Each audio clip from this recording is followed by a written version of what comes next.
Ubertec é uma empresa especializada em desenvolvimento, fabricação, recuperação e nacionalização de peças e subconjuntos para máquinas e equipamentos nacionais e importados.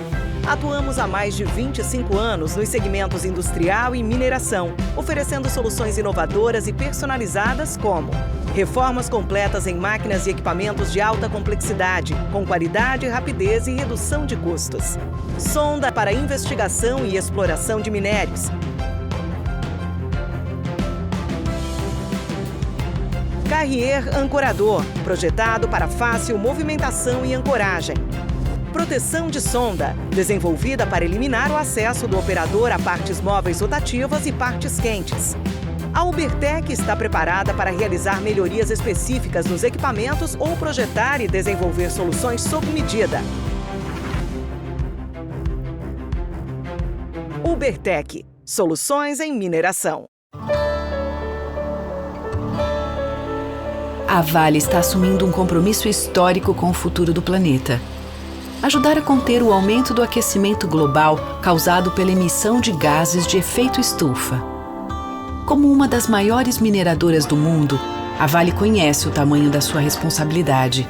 Por isso, estabeleceu uma meta sem precedentes: chegar a 2050 como uma empresa carbono neutra. Mas afinal, o que significa ser carbono neutra?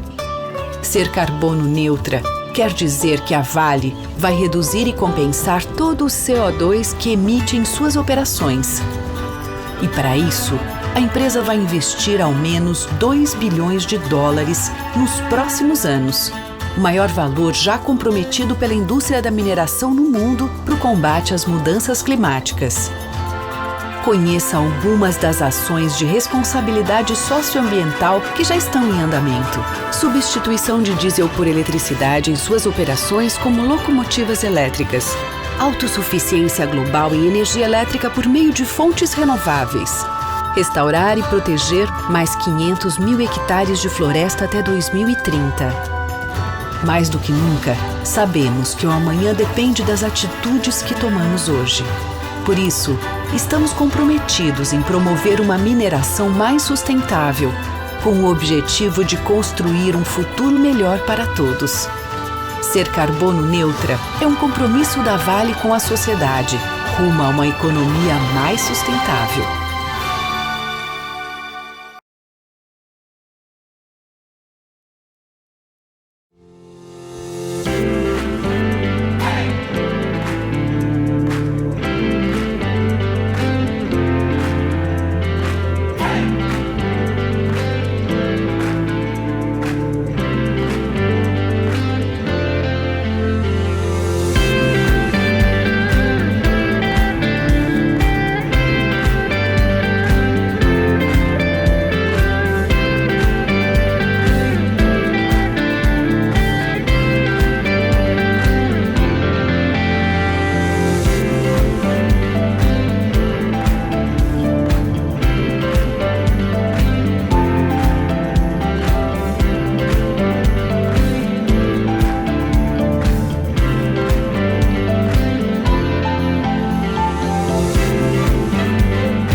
A Ubertec é uma empresa especializada em desenvolvimento, fabricação, recuperação e nacionalização de peças e subconjuntos para máquinas e equipamentos nacionais e importados.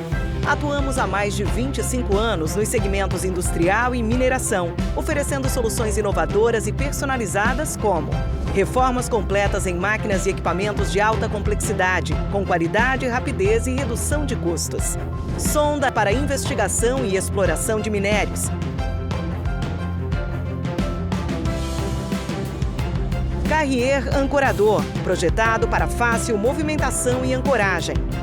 proteção de sonda, desenvolvida para eliminar o acesso do operador a partes móveis rotativas e partes quentes.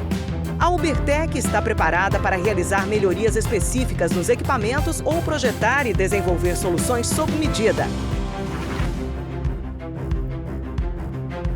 Ubertec, soluções em mineração. A Vale está assumindo um compromisso histórico com o futuro do planeta. Ajudar a conter o aumento do aquecimento global causado pela emissão de gases de efeito estufa. Como uma das maiores mineradoras do mundo, a Vale conhece o tamanho da sua responsabilidade. Por isso, estabeleceu uma meta sem precedentes: chegar a 2050 como uma empresa carbono neutra. Mas afinal, o que significa ser carbono neutra? Ser carbono neutra quer dizer que a Vale vai reduzir e compensar todo o CO2 que emite em suas operações. E para isso, a empresa vai investir ao menos 2 bilhões de dólares nos próximos anos, o maior valor já comprometido pela indústria da mineração no mundo para o combate às mudanças climáticas. Conheça algumas das ações de responsabilidade socioambiental que já estão em andamento. Substituição de diesel por eletricidade em suas operações como locomotivas elétricas. Autossuficiência global em energia elétrica por meio de fontes renováveis. Restaurar e proteger mais 500 mil hectares de floresta até 2030. Mais do que nunca, sabemos que o amanhã depende das atitudes que tomamos hoje. Por isso, estamos comprometidos em promover uma mineração mais sustentável, com o objetivo de construir um futuro melhor para todos. Ser carbono neutra é um compromisso da Vale com a sociedade, rumo a uma economia mais sustentável.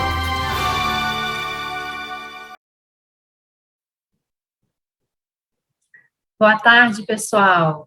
Muito obrigada pela presença de todos. Para nós é uma satisfação estar aqui hoje, participando da Expo Zibram, um dos maiores eventos mundiais, inclusive, da mineração, importantíssimo, demarca aí um avanço no setor muito relevante. As discussões têm sido maravilhosas, pessoas de altíssimo nível. Hoje, vamos aqui conversar sobre o plano de ação de emergência para barragens de mineração e a forma de torná-lo operacional. Esta palestra é promovida pela Erken Off Praxis, uma consultoria de Belo Horizonte. A gente já vai explicar um pouco mais sobre a nossa atuação, deixar para o final essa parte. Estou aqui hoje, meu nome é Clarice Mendonça, sou cientista social, estou aqui hoje na companhia do colega Wagner Araújo Nascimento. Wagner, por favor, dê as boas-vindas ao pessoal. Muito obrigada pela presença. Muito obrigado, Clarice, já pela apresentação. Agradecer a todos vocês que estão aqui conosco. Realmente é um prazer poder estar contribuindo de uma forma... Na verdade, é uma troca, né? Vocês poderão participar conosco durante essa apresentação. E é um prazer fazer dupla com a Clarice. Eu sou engenheiro de Minas, de formação, mas sou geotécnico, engenheiro de segurança, e tenho atuado aí, sou consultor técnico da HIP, a Erken Off Praxis, e é um prazer estar aqui com vocês e fazer dupla com você, Clarice, por favor. Prazer é todo meu, Wagner, nossa parceria aí que seja bastante longeva, né? A gente vai então, gente, trazer aqui para vocês as melhores práticas e mais recentes, né, do setor, para a operacionalização do plano de ação de emergência. A gente traz aspectos técnicos e legais e os aprendizados empíricos, né, que a gente tem tido em campo com essa parte de operacionalização do PAI-BM. Vamos agora, então, iniciar a nossa apresentação. Quero agradecer também ao IBRAM pela oportunidade, né, pelo esse evento maravilhoso, e pedir a vocês todos que interajam conosco aí no chat, mandem considerações, perguntas, né, dúvidas, questionamentos, até aspectos que vocês não concordarem conosco. Essa é a parte mais legal para a gente, né, ouvir vocês que estão aqui nos prestigiando, nos honrando com a presença. Então, por favor, não economizem, não, mandem aí tudo que acharem relevante no chat. também, se quiserem se apresentar para a gente, seria bem importante saber, né, quem está aqui hoje conosco. Espero que a gente tenha uma tarde bem agradável, uma hora bem agradável. Vamos reservar 20 minutos ao final para as perguntas e conversas com vocês. A gente vai receber aqui tudo que vocês mandarem no chat. Então, vamos lá.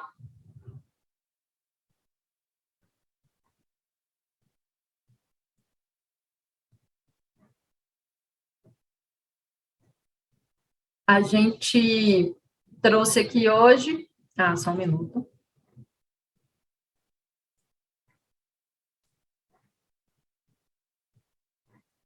Agora deu, né? A gente trouxe aqui hoje... Obrigada, Wagner. A gente fez todos os testes, mas no final o negócio parou. A gente trouxe aqui hoje também, então, para vocês, uma apresentação. A gente vai tentar fazer resumida, né, Wagner? Mas tem bastante conteúdo. Tem aqui os nossos currículos. Eu sou cientista social, mestre em ciência política pelo FMG, trabalho na Arquem of Practice, na parte social, tanto de segurança de barragens, quanto de monitoramento e avaliação, relacionamento, e também no Instituto Minério, como professora desses temas, e no Banco Mundial também nos mesmos assuntos. Wagner é geotécnico, né, especialista em engenheiro de minas, engenheiro de segurança de trabalho, uma experiência enorme no setor de segurança de barragens, né, professor de pós-graduação, professor no Minério, teve uma experiência enorme, né, como servidor público na área, ele está aí hoje conosco na consultoria, e também, né, uma referência aí nos estudos e produções técnicas no tema. Vamos lá. A gente vai começar falando, gente, sobre a Resolução 51, né, que foi lançada em dezembro de 2020, que cria e estabelece essa figura da conformidade e operacionalidade do PAI-BM, né, compreende o relatório de conformidade e operacionalidade e a declaração. Essa resolução foi em seguida alterada pela Resolução 56, que determinou, né, algumas alterações e principalmente em relação a prazos. A gente vai detalhar aqui, né, a 56 traz uma ampliação de prazos e uma clareza quanto às responsabilidades. Então, essa postagem da declaração do SIG-BM anual, valendo agora a partir de 2022, entre 1º e 30 de junho. Né, o início, né, então já iniciou, as mineradoras já estão todas iniciando esse processo. O que essa resolução determina? Né, que uma consultoria contratada, uma consultoria externa, faça a avaliação de conformidade e operacionalidade, trazendo, então, uma declaração de conformidade. Então, ela tem que acompanhar o ano inteiro as ações do empreendedor e os documentos produzidos e, ao final, atestar. A gente, né, depois de estudos sobre o tema e quando a resolução saiu, nos debruçamos muito detidamente, fizemos a divisão desse trabalho de avaliação de conformidade em 3 grandes eixos, né? Um deles é a validação do mapa e do estudo, o outro, treinamentos internos, o seminário orientativo e simulados, por fim, culminando na emissão do relatório e da declaração. Então, a gente vai detalhar aqui agora quais são os itens, né, desse escopo, para que a gente consiga, né, caracterizar o que é um PAI-BM conforme, o que é um PAI-BM que está em conformidade, né? A gente vai trazer, então, esses aspectos da Resolução 51 e 56, recheados também das determinações de parâmetros das demais normativas. Então, a gente tem como objetivos desse trabalho de conformidade avaliar a viabilidade do PAI-BM, analisando os dados coletados e validando, né, os mapas elaborados, indicar melhorias, né, ao PAI-BM, visando a maior efetividade e minimização dos riscos, a realização dos treinamentos e seminários, né, para a população e equipe do empreendimento, assim como simulados, e a emissão ao final dos relatórios. Agora a gente vai falar um pouco aqui desses eixos que descrevem as atividades, e aí vamos contar para vocês como que esses parâmetros têm funcionado na prática. a gente trabalha, né, com uma perspectiva de melhorias constantes. O objetivo, nesse caso, de avaliação de conformidade, tem que ser a identificação de melhorias ou de aspectos que precisam ser adequados às normativas e o trabalho junto com o empreendedor para que isso aconteça, né? Então, empreendedor e consultoria contratada tem que ter essa sinergia para a identificação das melhorias ao longo do trabalho. Essa perspectiva traz a ideia de gestão de riscos, né, ou gestão da segurança de barragens, que é uma construção ao longo do tempo e não um acontecimento estanque ali só na hora da emissão e da declaração. Vou chamar o Wagner agora para começar, né, a detalhar para a gente esses eixos. Wagner, por favor. Bom, pessoal, muito obrigado, Clarice, né, pela introdução. É uma resolução assim, relativamente recém-publicada, né, apesar de já estar em vigor, e muitas pessoas ainda possuem muitas dúvidas acerca de como realizar, como executar, e, ao final, né, a tão esperada declaração de conformidade e operacionalidade. Eu digo que essa declaração ela tem que ser fruto de um trabalho muito sério, né, que é a implementação de parâmetros, não só técnicos, mas também nos fluxos e treinamentos, né? Toda vez que eu ministro algum curso focado nesse tema, eu sempre falo que o plano de ação de emergência ele tem que ser operacional, ou seja, tudo aquilo que é necessário ele tem que funcionar, e, ao mesmo tempo, as pessoas têm que estar muito bem treinadas. Se um ou outro não funcionar, não está cumprida, né? Não será cumprida a tarefa de que seria, como a gente sempre brinca, né? Um plano de saúde que eu pago todo mês e não preciso e nem quero, né, utilizá-lo. Mas, se eventualmente houver alguma necessidade, ele estará ali conforme operacional. Bom, o primeiro eixo não poderia ser diferente, né, gente? Quando a gente fala em plano de ação de emergência, o início de todo o estudo ele parte de uma avaliação da mancha de inundação, né? Então, já existem os mapas de inundação, né, estabelecidos para aquelas barragens de mineração. Toda barragem de mineração, pela 70389, obrigatoriamente terá que ter o seu mapa de inundação, e hoje a legislação implementa que toda barragem, né, que seja de mineração, que esteja na política nacional, que atenda um daqueles 5 itens, né, de enquadramento: altura, volume, tipo de rejeito, enfim, dano potencial ou categoria de risco alto, ela deverá ter plano de ação de emergência. Então, não tem para onde correr. Todas as barragens têm que ter mapa de inundação. Aquelas que estão na política terão que ter os seus planos de ação. E aí, como que a gente inicia essa verificação, né? Existem alguns parâmetros importantes que a gente vai ver aqui para frente, mas esse primeiro eixo eu queria deixar muito claro que seria uma avaliação preliminar, mas ele é de suma importância.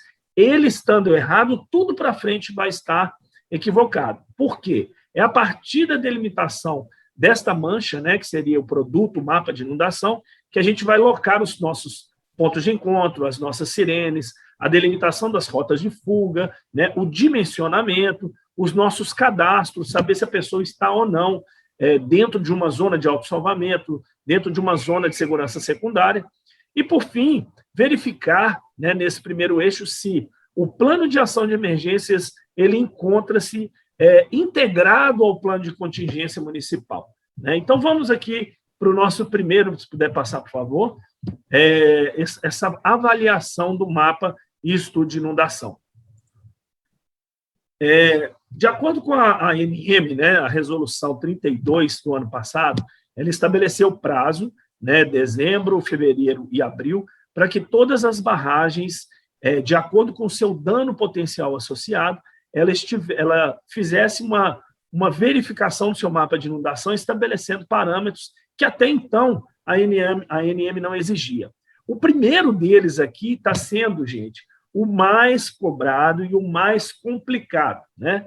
O que a gente chama de reologia.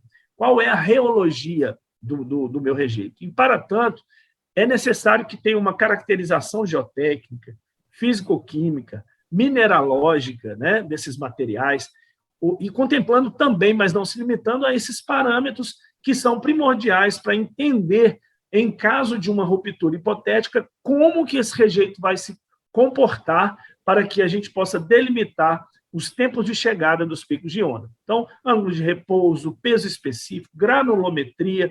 A gente sabe que a porcentagem de água e de sólidos, então, para tanto, nós temos o item 3 aí, que seria a batimetria, né? Qual é a minha lâmina d'água e o restante seriam os meus sólidos e o comportamento desses materiais em um dado relevo, né, a jusante. Além da classificação do rejeito, de acordo com a 10.004, a BNT, NBR, que estabelece quais são os tipos de rejeitos. Não inerte, inerte e perigoso. Pode passar, por favor.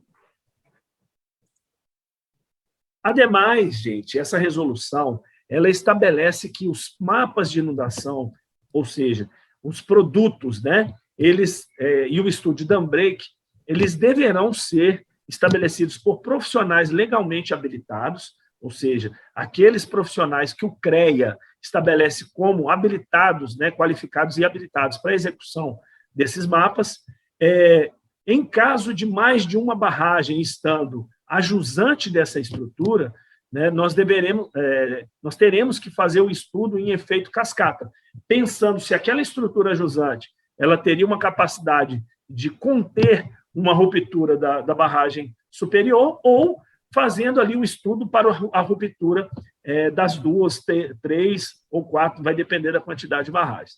A susceptibilidade à liquefação tem sido algo extremamente complexo, porque um rejeito, uma barragem que é susceptível à liquefação, vai ter que considerar aí a mobilidade de 100% do rejeito, e isso tem alterado significativamente mapas, aumentando em 5, 6 vezes essas zonas de autossalvamento e zona secundária, além da base topográfica, né? Não adianta eu fazer um levantamento com imagens públicas ou um levantamento que não leve em consideração, né, todas as boas práticas da engenharia, que a representatividade ajusante não será relevante, né, no mapa. Pode passar, por favor. Bom, o SEDEC ele estabelece alguns requisitos, como elaboração de mapas em A0, né, para delimitação principalmente da zona de autossalvamento, que é aquela localização onde não há tempo da atuação da Defesa Civil, então essas pessoas precisam estar mapeadas, cadastradas e treinadas. As coordenadas em UTM, o mapa ele tem que conter a planta de localização da porção representada. Pode passar, por favor. E também os mapas devem conter, e aqui já é o meu aquele segundo item, né, que a gente colocou no eixo 1, seria a primeira etapa, a segunda etapa seria a delimitação das rotas de fuga. Bom, delimitação de rota de fuga, ela está muito bem descrita na instrução normativa número 1 desse ano, de 2021, feita pela SEDEC, onde o dimensionamento dessas rotas vai depender se é numa zona rural, se é numa zona urbana. Os pontos de encontro, obviamente, têm que estar locados fora dessas manchas, né, fora da zona de autossalvamento e da zona secundária, e a localização de sirenes. Isso também é uma determinação da ANM, que as sirenes estejam fora, né, dessa mancha de inundação. Aqui apenas aspectos representativos, de cores, né, a envoltória da zona de autossalvamento e da zona de segurança secundária são as principais delimitações do mapa, além dos tempos de chegada de inundação nos intervalos de 5 em 5 minutos. Isso são parâmetros exigíveis, né, pelo SEDEC, SEDEC em Minas Gerais, né, para quem é de fora de Minas, pode adotar isso como uma boa prática. Inclusive, já tenho feito isso em outros estados que não detêm dessas boas práticas. Pode passar, por favor. E os requisitos, né, mínimos dos mapas de inundação. Então, essa envoltória ela terá aí, além da zona de autossalvamento e zona de segurança secundária, as seções do tempo de chegada da onda. É importante, o tempo de chegada e o tempo de pico. E aí a gente vai delimitar qual a altura que essa mancha chegaria ali na sua pior condição, né? Lembrando que os modos de ruptura que vão estabelecer qual vai ser a mancha de inundação, tem que considerar aquele modo de ruptura que terá um maior alcance, a maior condição extrema de uma possível ruptura. Por exemplo, uma abertura de uma brecha por conta de um pipe ou uma liquefação. Obviamente que a liquefação ela vai ser muito mais extrema. Além das localizações, esse mapa deve conter também a localização das sirenes, que mais à frente a Clarice vai trazer com muita propriedade sobre a verificação dessas sirenes durante os seminários, tanto internos, né, quanto também os simulados internos e os simulados externos. E, por fim, gente, né, os elementos de autoproteção, a avaliação de conformidade, ela deverá fazer o cheque, né, durante períodos. Então, seria a funcionalidade das sirenes e outros tipos de notificação. Nós sabemos que existem outras possibilidades, como SMS, telefone, sirenes móveis, sirenes estacionárias, as placas de sinalização, que tem que ter aí não só o direcionamento das rotas de fuga, mas a delimitação dos pontos de encontro, e outros mecanismos aí que se fizerem necessários para que seja extremamente conforme, né, e as pessoas possam, em caso de emergência, se deslocarem. Pode passar. Agora é com você, Clarice. Obrigada, Wagner. Então, seguindo, né, naquele momento de avaliação preliminar, né, que a gente estava demonstrando, avaliação preliminar de conformidade, né? Vamos falar agora, o Wagner já mencionou, né, a validação do mapa e do estudo de inundação, os aspectos relativos à sinalização de emergência e um dos itens que também precisam ser avaliados, né, que constam do plano de ação de emergência, é o cadastro populacional. Eu trouxe aqui para vocês também como uma forma de registro e consulta, quem quiser, né, tirar print ou entrar em contato para a gente enviar depois, esse tanto de texto aí, mas a função é, né, trazer um resumo para vocês mesmos do que a portaria 70389, que veio também, né, com os artigos incluídos pela resolução 32 de 2020. O que a normativa traz, então? Que os mapas de inundação têm que ser executados com base topográfica atualizada, isso que o Wagner já falou, em escala apropriada, devendo identificar e manter atualizada as residências com quantitativo da população e identificação de vulnerabilidades, tais como portadores de necessidades, idosos, crianças, entre outros, 2 pontos, e aí a resolução lista quais são esses aspectos, né? Então, infraestrutura de mobilidade, tais como ferrovias, estradas, rodovias municipais ou estaduais, então isso tem que estar listado no mapa.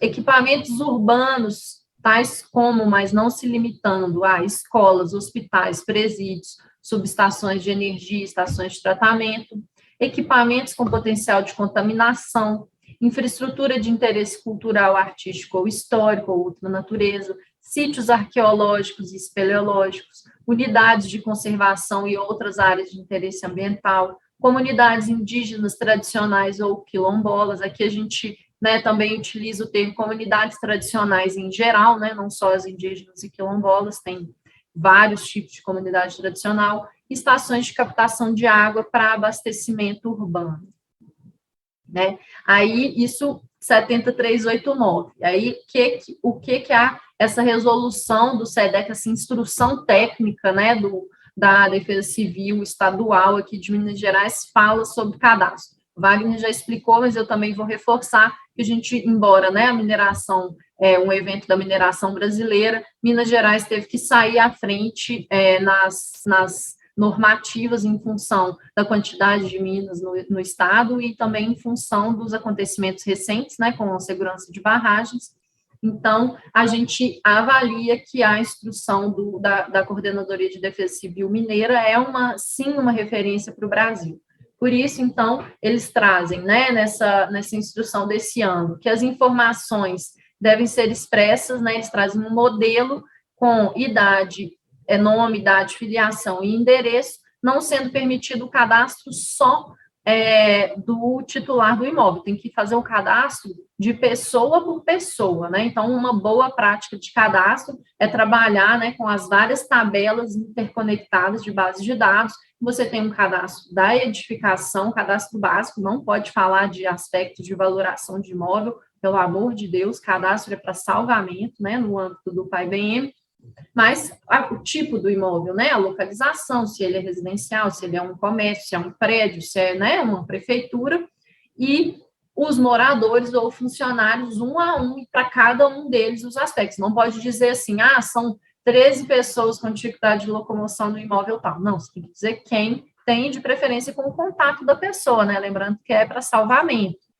E aí, nesse anexo, então, o SEDEC traz os exemplos, né, dos dados sobre a pessoa, aqui incluindo geolocalização, e um quadro resumo, que precisa ser integrado ao PAI-BM, né, com o município, o número de pessoas com e sem dificuldade de locomoção, e aqui uma descrição por edificação de sua localização e o número de pessoas. Então, você tem que falar escola tal, no endereço tal, que tem tantas pessoas. Aqui é um quadro resumo, gente, veja bem. Então, além de conter a base de dados de pessoa a pessoa, como falou lá atrás, tem que demonstrar esse resumo aqui, como tem no anexo. A gente tem também, acho que aqui, deixa eu ver se ficou fora de ordem. Esse slide ficou até fora de ordem. A gente tem aqui, agora vamos abrir, né?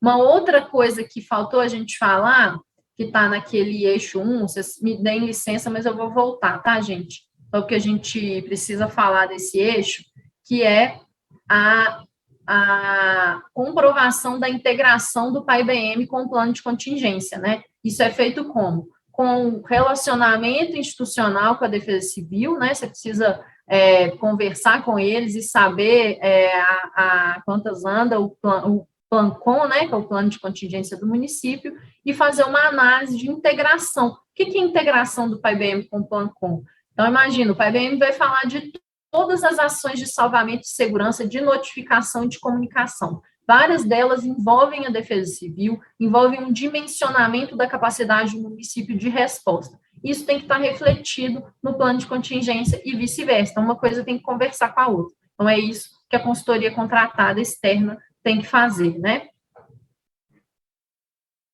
Então, vocês me deem licença aqui, vou voltar para o eixo de treinamentos e simulados. Então, a gente tem aqui, né, os treinamentos internos, os simulados hipotéticos, aqui a gente está falando só dos internos, né? Simulados hipotéticos internos e os simulados práticos internos, né? Os treinamentos internos, eles acontecem, né? Aqui é um extrato da resolução 51, gente. A gente tem os exercícios expositivos internos, que são apresentações expositivas semestrais, os exercícios de fluxo de notificação e os simulados internos, são do tipo hipotético ou prático, né? Aí, para os treinamentos internos, né, tem que acontecer a preparação do material, a comunicação e mobilização, a execução das turmas e, por fim, a avaliação de conformidade propriamente dita, né? Para os simulados hipotéticos, a mesma coisa, o planejamento e elaboração do conteúdo, né? O simulado hipotético é aquele tabletop, mobilização e execução, né? Mobilização dos participantes e execução, análise de efetividade e a própria avaliação de conformidade. E aí, os simulados práticos, a mesma coisa, né? Elaboração de conteúdo, planejamento, considerando os piores cenários, a execução e avaliação de conformidade. E o trabalho, gente, é bem importante que aconteça ao longo do ano, de forma coordenada com relatórios parciais, que vão trazer não só as evidências, que depois precisam ser relatadas no RCO, mas também uma análise crítica e sugestões de melhoria para o empreendedor. A gente tem também os seminários orientativos, né, que o objetivo principal é a exposição do mapa de inundação. Os conteúdos também podem contemplar os mapas, pontos de encontro, rotas de fuga, demais mapas, né? E o material precisa ter linguagem clara e objetiva. Esses seminários são externos para a população, uma vez ao ano. né? As mobilizações com estratégias à distância, né, ou presenciais, participantes internos e externos, está na resolução também, e os convites feitos às autoridades locais, né, também para participação dos seminários. Execução e acompanhamento tem que acontecer em espaços da contratante ou locais cedidos por instituições públicas, tem que envolver a discussão de procedimentos, mas não abranger um teste real, é uma preparação para os testes, e um registro de evidências com imagens, relatos, etc., para depois compor o RCO. Aí, por fim, combinando na avaliação de conformidade e operacionalidade. Eu trouxe aqui nessa parte, gente, 3 fundamentos da Política Nacional de Segurança de Barragens que detalham bem a importância dessas atividades, né? Então, está lá na nossa Política Nacional, Lei 12.334, de 2010, alterada pela 14.066, de 2020. Fundamentos, né? Pensa bem, gente, fundamentos. Informação e o estímulo à participação direta ou indireta da população nas ações preventivas e emergenciais, incluídos a elaboração e implantação do PAI e o acesso ao seu conteúdo. A responsabilidade legal do empreendedor pelos efeitos de qualquer rompimento e pela reparação dos danos, independentemente da culpa, e a transparência de informações, a participação e o controle social. Muito interessante a gente ver que o legislador coloca esses 3 fatores como fundamentos, controle social, uma coisa bem avançada, né, gente? Então, continuando aqui, né, a Instrução Técnica de Minas Gerais traz essas tabelas, né, para serem relatadas, né, então, reuniões periódicas para implementar aquilo que a política faz, a gente tem que fazer, então, as reuniões periódicas, né, com as comunidades, o seminário orientativo é um tipo, mas não precisa se limitar a ela, né, e tem que relatar aqui a data da reunião, o município, o público que participou e um quantitativo de pessoas que participaram. Ações de preparação e promoção à cultura de prevenção com crianças e jovens também é uma exigência dessa instrução técnica e a gente tem que relatar o município, quais foram as ações e a data de realização, os eventos de esclarecimento de dúvidas em geral à população, com data, município, público e o quantitativo de pessoas. Essas são, então, os aspectos de conformidade desses itens de relacionamento com a população. E aí a gente vem para os simulados externos, né, com a exigência, o simulado externo é de prerrogativa da Defesa Civil é quem deve executar, e a gente né, indica que aconteça, sua preparação e execução aconteça nesses 3 eixos de atividades, 3 etapas. Um relacionamento institucional e mobilização, que a gente vai participar da preparação com a Defesa Civil, a disponibilização de profissionais para fazer o relacionamento, né, capazes de articular os atores, e uma mobilização simples ou qualificada. Mobilização simples é simplesmente chamar as pessoas, né, convidar, enfim. E a mobilização qualificada é aquela que vai porta a porta, explica, né, convida mesmo as pessoas e traz ali um aspecto até motivacional para essa participação. Fazer uma pequena pausa aqui, gente, para pedir novamente para vocês interagirem com a gente pelo chat, dizerem, né, se dúvidas, comentários, não concordâncias, para a gente é bem importante. Quem sentir a vontade também de dizer de onde está falando, qual cidade, né, ou qual país, qual organização, enfim, seu interesse, para a gente é bem interessante. Já temos 2 perguntas aqui, logo a gente vai abrir, já está faltando 8 minutinhos para a nossa sessão de perguntas. A execução, então, desses simulados tem que acontecer, né, com acompanhamento dessa consultoria durante todo o exercício, nos pontos de encontro, para fazer a avaliação de conformidade e registrar as evidências, né. No final, é feita a elaboração do relatório avaliativo dos simulados, né, com isso que eu estou dizendo, a lista de presença, registro fotográfico, entre outros registros, e o relatório com avaliação detalhada. O padrão global da indústria, gente, ele traz alguns aspectos interessantes para a gente qualificar isso. Já estamos quase acabando essa parte, vamos abrir para perguntas. Wagner, a todo momento que você quiser fazer comentários, por favor, tá? Ok, Clarice. O padrão global da indústria, eu quis trazer aqui para vocês, o padrão global, né, um documento, uma iniciativa, e culminou em um documento de diversas organizações do mundo, vocês já devem ter ouvido falar, o IBRAM ativamente envolvido na sua elaboração e aperfeiçoamento e divulgação, que estabelece parâmetros para a atuação da indústria minerária no mundo. Achei bem importante a gente trazer, então, esses aspectos aqui para falar de conformidade do PAI-BM, né? O que o padrão global determina, né? Ele procura atingir o objetivo final de evitar qualquer dano às pessoas e ao meio ambiente, zero dano, isso aqui é ipsis literis, viu, gente? Zero dano, com tolerância zero para fatalidades humanas, exige a divulgação de informações relevantes que suportem a prestação de contas e responsabilização pública. Os requisitos são direcionados ao operador, ou seja, são boas práticas para os empreendedores executarem, e todos foram desenvolvidos de modo a serem aplicáveis e auditáveis, ou seja, tem que fazer e tem que mostrar que fez. Aí vou falar bem rápido aqui para vocês. O tópico 1, comunidades afetadas, é respeitar os direitos das pessoas afetadas pelo projeto e procurar engajá-las significativamente em todas as fases do ciclo de vida, né, das estruturas de disposição de rejeitos, inclusive na fase de fechamento, né.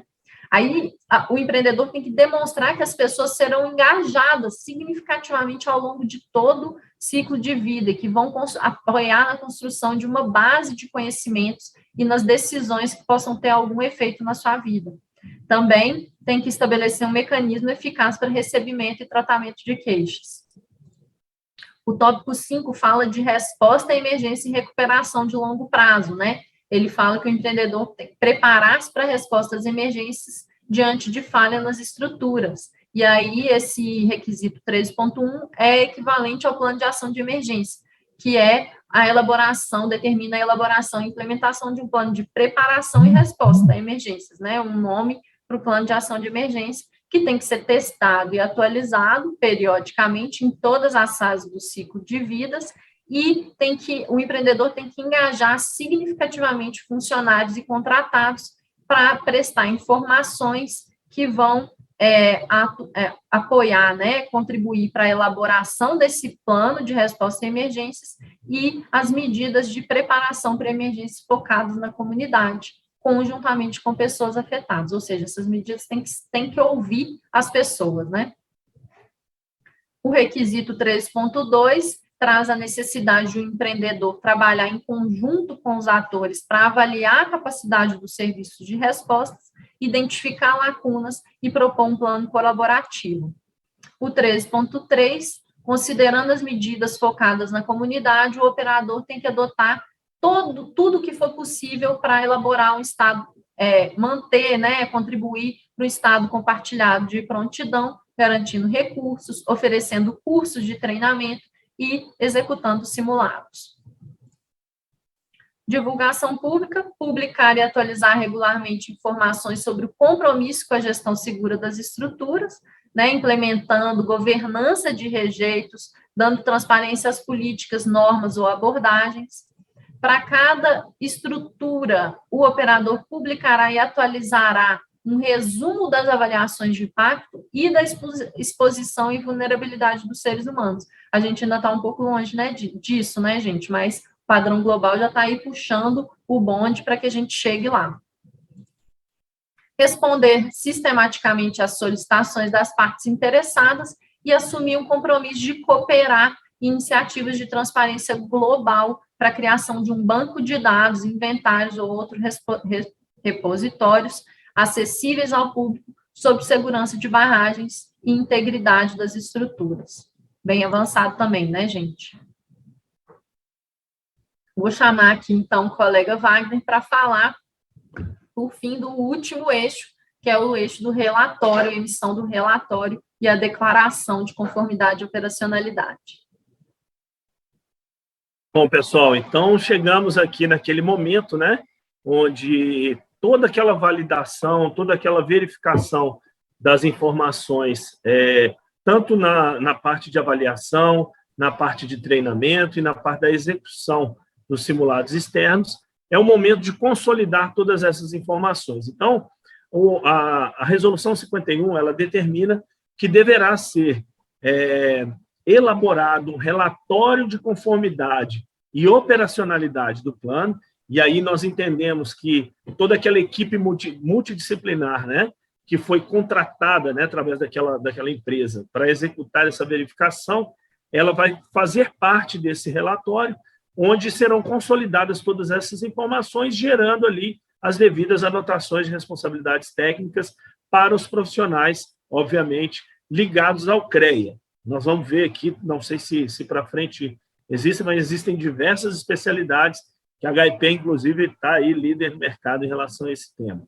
E, por fim, em junho, né, de 1º a 30 de junho de cada ano, então, lembrando que a Resolução 51 ela veio para ficar, não é só nesse próximo ano, todos os anos deverão ser efetivadas ou assinadas as declarações de conformidade ou não conformidade, né? Essas declarações, acreditamos, né, até por informações da equipe da ANM, que serão feitas o upload, né, através do SIG-BM, também acompanhado da devida anotação de responsabilidade técnica, assinada por profissional, diferente daquele que elaborou para a IBM. Isso é muito importante também a gente dizer aqui, Clarice. Isso. Exatamente isso que está falando aqui, Wagner, né, que o corpo técnico tem que ser multidisciplinar e os profissionais com esse objeto de notação técnica, né? A gente trouxe aqui que a avaliação tem que ser realizada por essa equipe multidisciplinar e o responsável tem que ser distinto daqueles que elaboraram o PAI-BM e o estudo de ruptura. Mais rápido do que o slide aí. Pode continuar, Clarice, por favor. Não, vou pedir para você falar para a gente aqui, que você já chamou a bola, o diagrama de especialidades. Ok. Bom, pessoal, nós entendemos que, por ser uma equipe multidisciplinar, a HIP ela desenvolveu aqui quais seriam essas especialidades que comporiam, né, uma equipe com essa expertise. Então, gestão de dados, não tenho dúvidas, né, pessoal? Quando a gente está falando em cadastro, avaliação dessas informações, a verificação o quanto eles são representativos. Então, nós temos aí a parte de estatística e a parte relacional, né, os cientistas sociais, a minha colega Clarice tem me ensinado muito sobre esse tema, onde nós, engenheiros, nós temos uma certa dificuldade. Então, a HIP ela tem aí diversos profissionais com essa expertise. Socioambiental, quando a gente fala também sobre geoprocessamento, precisamos daquela galera ali que entende sobre geoprocessamento, verificação dos levantamentos planimetros jusante, sociologia, especialista em patrimônio, né? Hoje existe aí a legislação estadual de Minas Gerais que determina que sejam feitos estudos relacionados ao IEFA, né, que é o Instituto de Patrimônio Histórico e Cultural, né, artístico e cultural daqui de Minas, e geotecnia nem se fala. Quando a gente está falando em modo de ruptura, geotécnico, engenheiro civil, engenheiro de Minas. Por que engenheiro de Minas? O rejeito que é gerado na planta, né, nós temos que ter a percepção das suas características quando do lançamento na barragem. Por fim, a equipe de segurança, né, engenheiro de segurança do trabalho, técnicos de segurança do trabalho, para fazer essa validação e verificação das rotas de fuga, pontos de encontro, e os estudos de dam break, essa verificação através dos engenheiros de recursos hídricos e os engenheiros ambientais. Perfeito, Wagner. A gente já está entrando nos 20 minutos finais, só falta essa parte do cronograma de atividades. Se você quiser continuar apresentando para a gente, eu já chamo as perguntas aqui. Tá bom, vamos terminando aqui. Nós delimitamos essas 3 fases, né, que a gente chamou lá de etapas, e depois desmembramos dentro dessas etapas esses eixos. Nós entendemos que essa avaliação preliminar ela deve perfazer entre 6 e 7 meses, uma vez que a avaliação do mapa de ruptura, o mapa de de estudo de inundação hipotética, a verificação das rotas de fuga, ponto de encontro, e também a validação e integração com o plano de contingência é algo extremamente complexo. Já os treinamentos, a gente já entende que já no primeiro momento ele se inicia e ele vai perfazer aí praticamente o prazo inteiro do ciclo, uma vez que eles são semestrais. Então, primeiro e segundo semestre. E, por fim, nos 3 últimos meses, né, do ciclo, entre abril, maio e junho, né, onde deverão ser consolidadas essas informações no SCO e, por fim, a DCO a ser lançada de 1º a 30 de junho. Perfeito, muito obrigada, Wagner. Já vou abrir para as perguntas. Antes disso, vou fazer aqui como diz um colega meu, jabá honesto, apresentar a Archen of Practice no sentido restrito de dizer da nossa expertise, né, de estar falando aqui para vocês desse tema.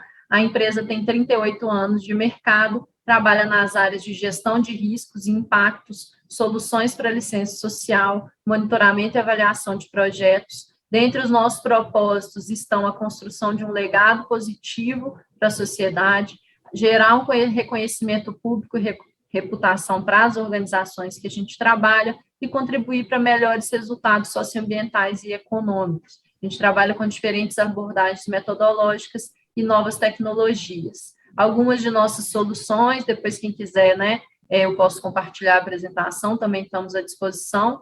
Está aqui a área de segurança de barragens, dentre outras.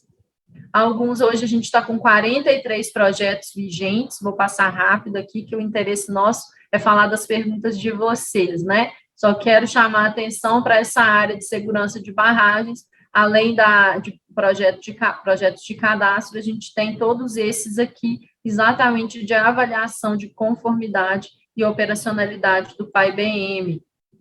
Continuando aqui também, avaliação de conformidade e operacionalidade, e esse de elaboração de PAI-BM propriamente dito, e aí os projetos de diálogo socioinstitucional, planejamento e gestão e proteção social.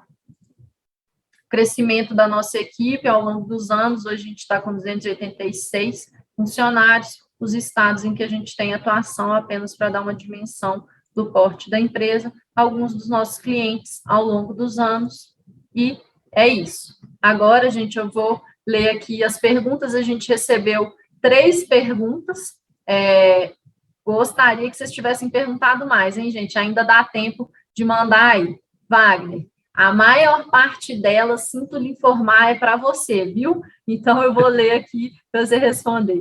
Alice Duarte Vasconcelos perguntou. Obrigada, viu, Alice, pela sua pergunta. Para o ACO, na fase de avaliação do estudo de dam break, deverá ser avaliado apenas o resultado final, os relatórios e mapas, ou tem que realizar uma verificação de todas as bases, modelos, insumos utilizados no estudo? Qual o nível de aprofundamento do estudo deverá ser feito?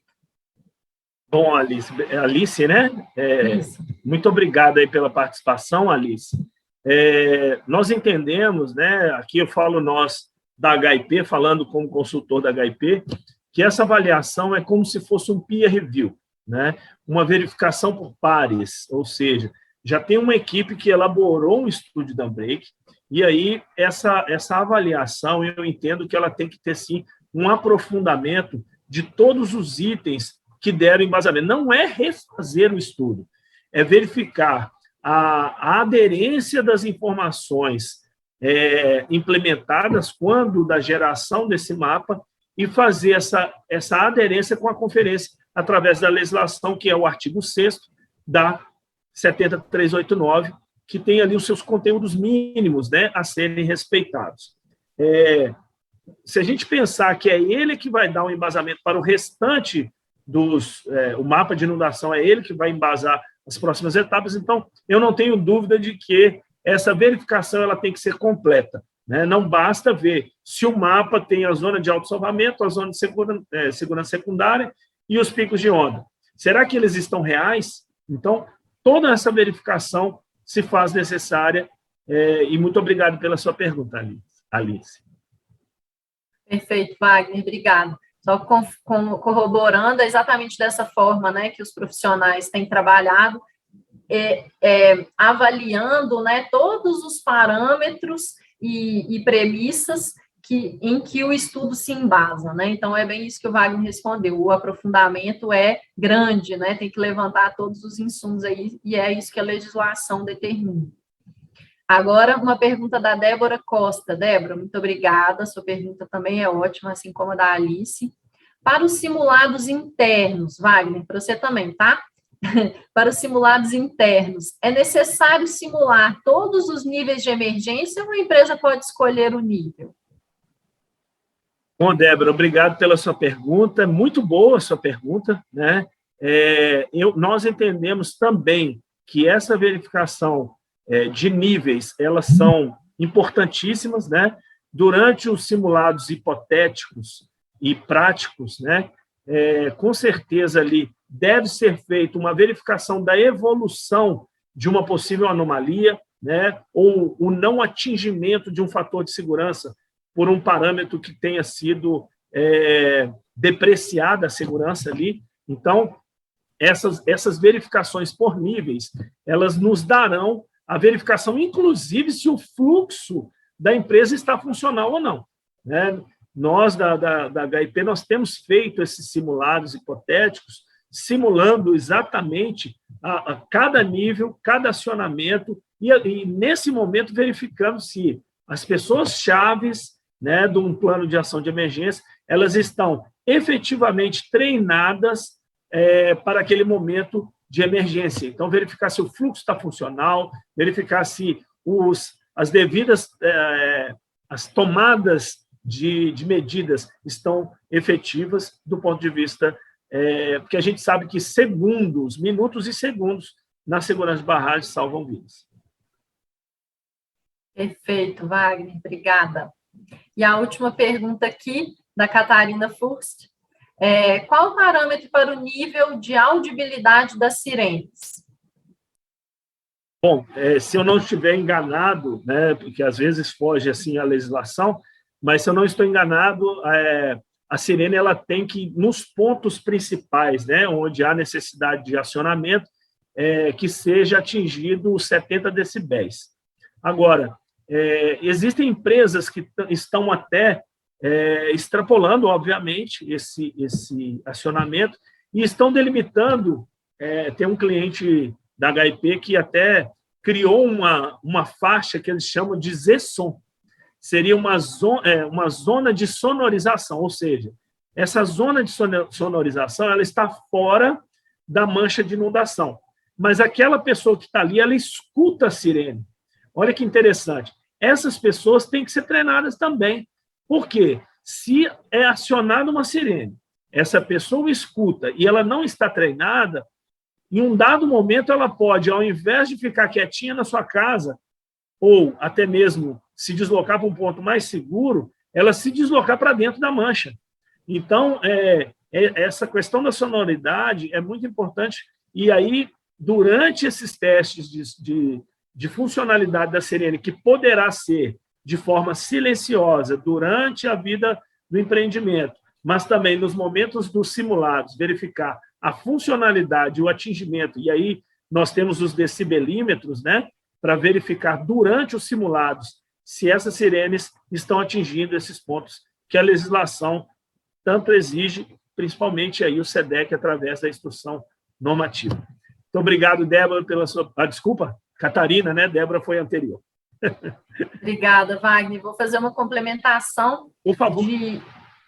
Que, né, além, o parâmetro que eu tinha em mente também era o mesmo que o seu, de 70 decibéis, né, nos principais pontos. E a gente tem dito que é bem importante atentar para os aspectos sensíveis. Exemplo, uma escola, né, que tem um recreio barulhento, agora que as crianças estão voltando. Um hospital que tem uma sala de cirurgia hermeticamente fechada.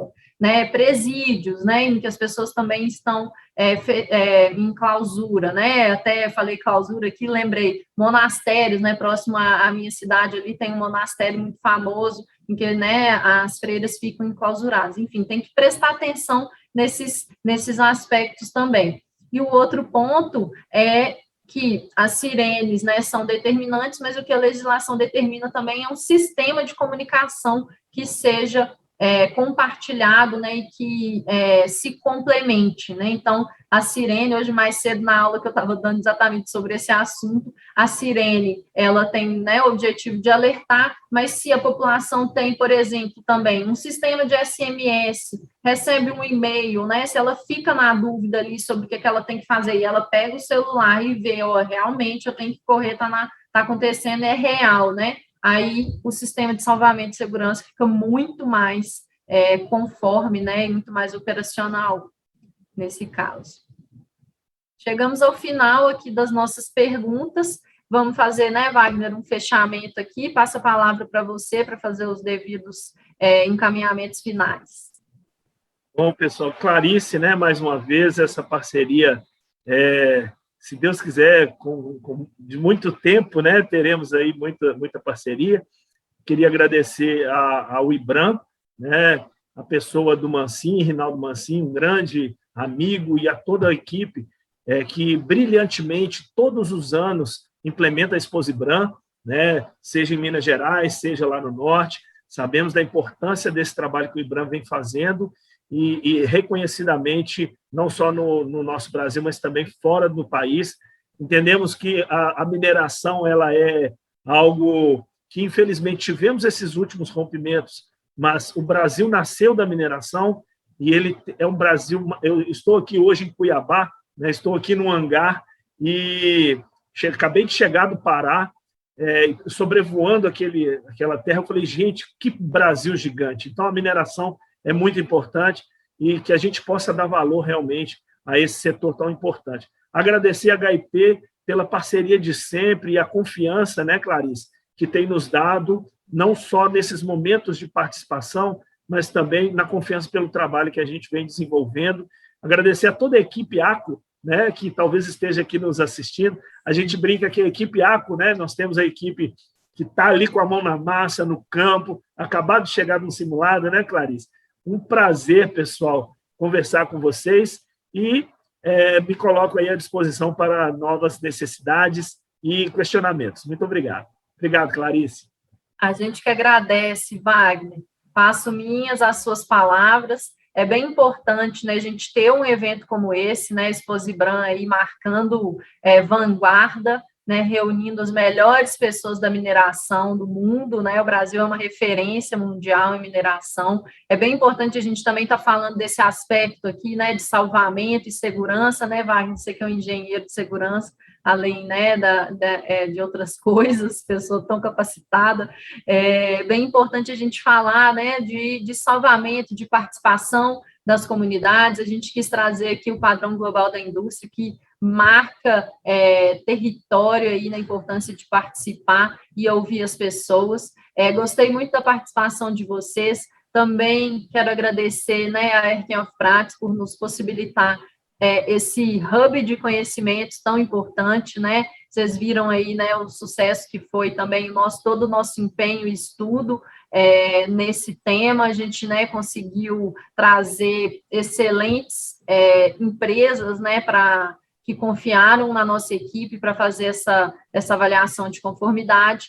Quero também, como Wagner, parabenizar toda a nossa equipe que nos ajudou a construir todo esse conhecimento e está aí, né, em campo e em casa e no escritório, fazendo a coisa acontecer.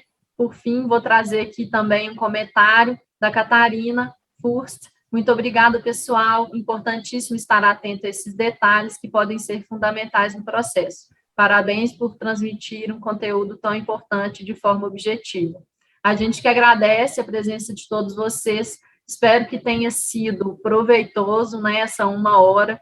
Nós estamos totalmente à disposição, tanto aqui, né, por meio dos contatos pela equipe da Exposibran, também podendo ser encontrados, né, Wagner, nas redes sociais, bem fácil de achar a gente lá, a gente é bem ativo nas nossas redes, principalmente a rede profissional, né, o LinkedIn, pode nos procurar, nos adicionar, estamos à disposição para continuar essa troca. Quem quiser a apresentação, chama a gente lá, que eu compartilho, ou então, né, o Wagner compartilha, E é isso, gente, muito obrigada, espero que tenha sido extremamente proveitoso. O agradecimento final, mas não menos importante, vai à equipe aqui de produção, que, né, assim, foi maravilhosa, uma equipe extremamente profissional, que nos atendeu aqui, nos ajudou com todos os sons e imagens e compartilhamentos e todas as orientações. Foi muito, muito, muito profissional. Agradeço a vocês aí. O evento não teria sido tão bom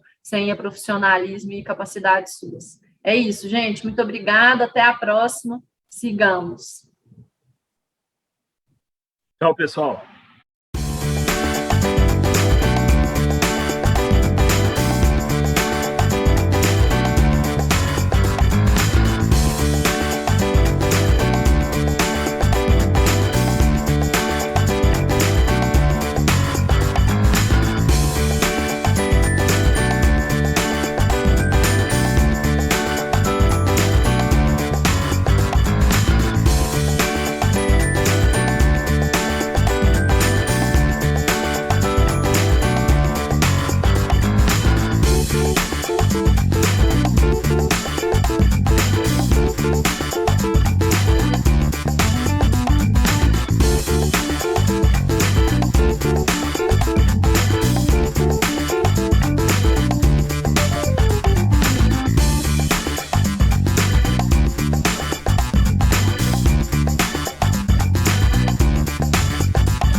Ubertec é uma empresa especializada em desenvolvimento, fabricação, recuperação e nacionalização de peças e subconjuntos para máquinas e equipamentos nacionais e importados.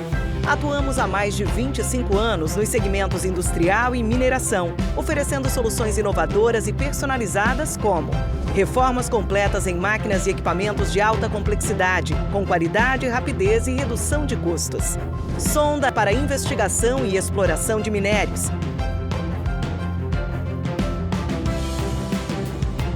Carrier ancorador, projetado para fácil movimentação e ancoragem. Proteção de sonda, desenvolvida para eliminar o acesso do operador a partes móveis rotativas e partes quentes. A Ubertec está preparada para realizar melhorias específicas nos equipamentos ou projetar e desenvolver soluções sob medida. Ubertec, soluções em mineração. A Vale está assumindo um compromisso histórico com o futuro do planeta. Ajudar a conter o aumento do aquecimento global causado pela emissão de gases de efeito estufa. Como uma das maiores mineradoras do mundo, a Vale conhece o tamanho da sua responsabilidade. Por isso, estabeleceu uma meta sem precedentes: chegar a 2050 como uma empresa carbono neutra. Mas afinal, o que significa ser carbono neutra? Ser carbono neutra quer dizer que a Vale vai reduzir e compensar todo o CO2 que emite em suas operações. E para isso, a empresa vai investir ao menos 2 bilhões de dólares nos próximos anos, o maior valor já comprometido pela indústria da mineração no mundo para o combate às mudanças climáticas. Conheça algumas das ações de responsabilidade socioambiental que já estão em andamento. Substituição de diesel por eletricidade em suas operações como locomotivas elétricas. Autossuficiência global em energia elétrica por meio de fontes renováveis. Restaurar e proteger mais 500 mil hectares de floresta até 2030. Mais do que nunca, sabemos que o amanhã depende das atitudes que tomamos hoje.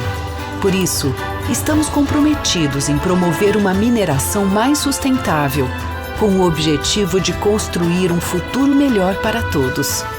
Ser carbono neutra é um compromisso da Vale com a sociedade, rumo a uma economia mais sustentável.